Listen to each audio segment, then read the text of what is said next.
Hello everyone, this is Mas. My channel is Libros in Translation.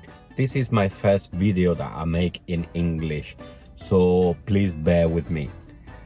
In my quest of reading a book, at least one book from every country in the world, this episode in particular is going to be based in Greece, okay? Initially I was going to review 2 books, but I thought it might be too extensive, so cut it down. So which book I'm gonna review today? Being from Greece, you would think like, I don't know, maybe a classic, yeah, Aristotle, Euripides. Nah, nothing like that. It's a book written by a guy of Greek origin, even though he was born in Australia. So I'm just putting it down as Greek author. It's a good one actually, and his name is Apostolos Doxiadis, and this book in particular is the 3 Little Pigs, just like the folk tale, right? It is like a thriller, but it is a folk tale. Which one of them two? Let's see. Is it like a folk tale told as a thriller, or a thriller told as a folk tale? Well, the best thing to find out is for you to read the book and then make your own mind about it. Okay, so here we go. Where do we start now? We start in 1974 in somewhere in the Alps, in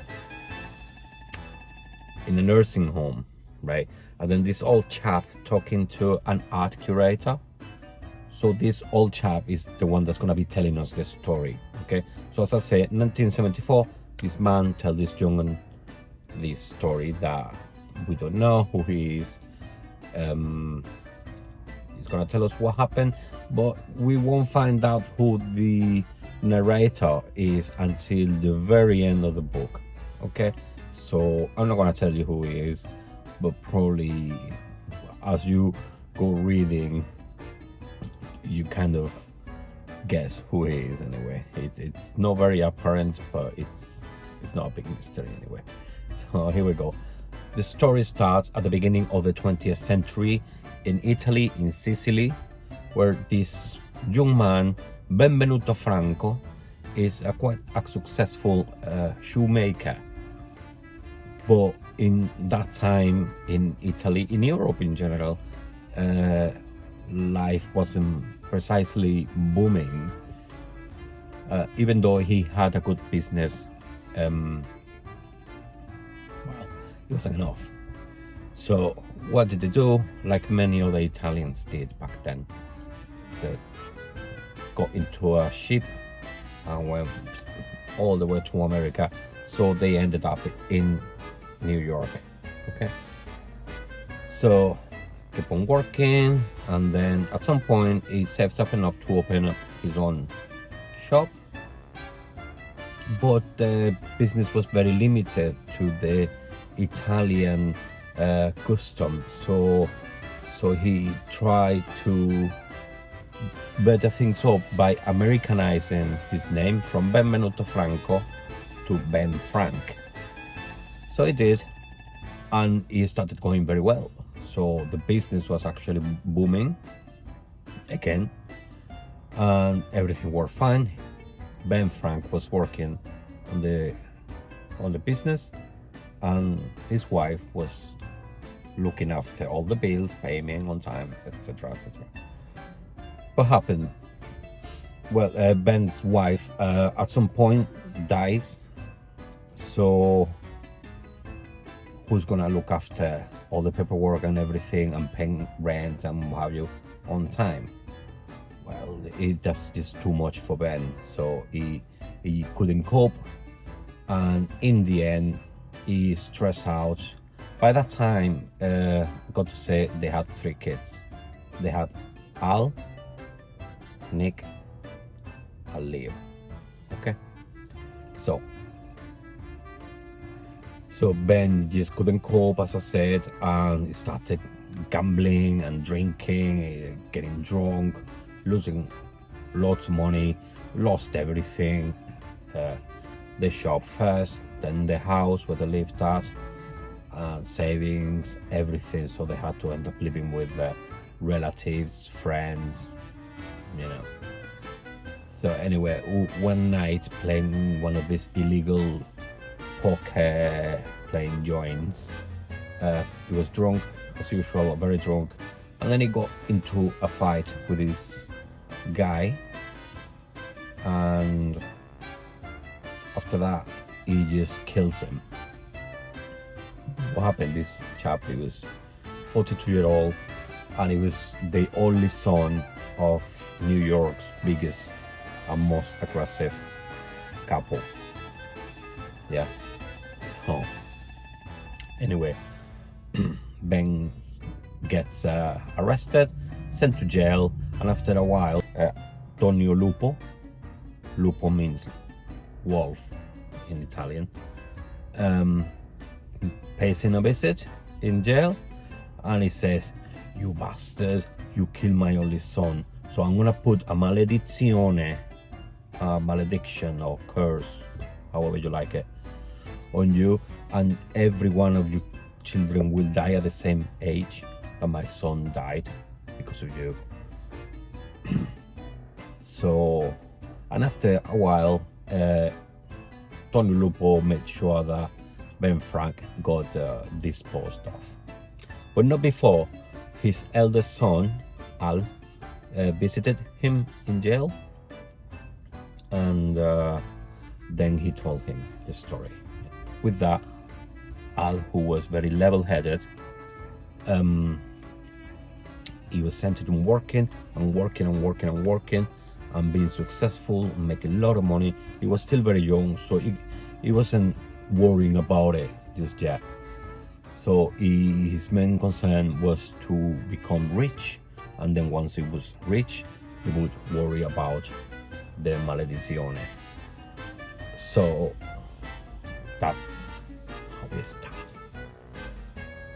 But then Tonio Lupo, as he was reaching the end of his life, he arranged for one of his top gangsters to carry through his curse, right? Just to make sure he disposed of these three people at the right time when they were 42. This gangster is called Pepe Terranova, and he will follow them through the book and just watching, and then we'll see how the mafia works in the book. So I'm not gonna go into detail on explaining what happened with whom, but basically this story, it makes us reflect and think on this eternal question that humankind has, is how can we avoid death, or can we avoid death? Yeah. These three people were going to die. We are gonna die, but these people had marked a date on the calendar. Yeah, that was their expiry date.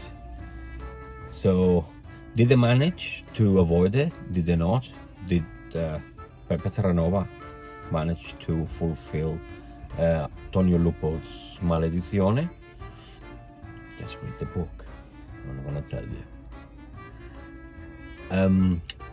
Basically, I love this reading.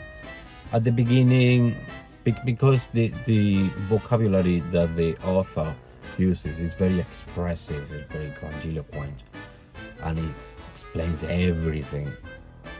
The beginning was a bit slow to me, but it wasn't too long before I really was very interested in it. So I went into it, dived in, enjoyed it. And yeah, so can we avoid death? Can we not? That's the main question. Also, through the book, we get told how the mafia worked, and at the time that happened, we get to see how Hollywood started. By then, cinema was muted, but then we get to see how it evolved into into movies with music, with sounds. Yeah. So we all get to see that. We get to see the rise of fascism in Europe, in Italy, in Germany, of course. World War, all of that we get to see. So it's quite a well completed book, really well rounded up, and I enjoyed it. I hope you do too. I'm very sorry, my English might not be too good.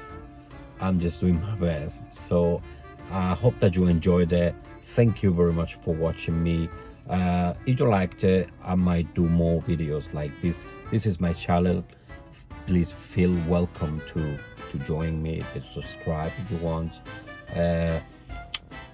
You can ask me any question. I'm in social media, in Instagram. I'll put somewhere my name and stuff. So thank you very much. If you liked it, just give me a like. If you didn't, give me a dislike, but please explain to me what did I wrong or what could I do better. So thank you very much again, and see you again soon. Ciao.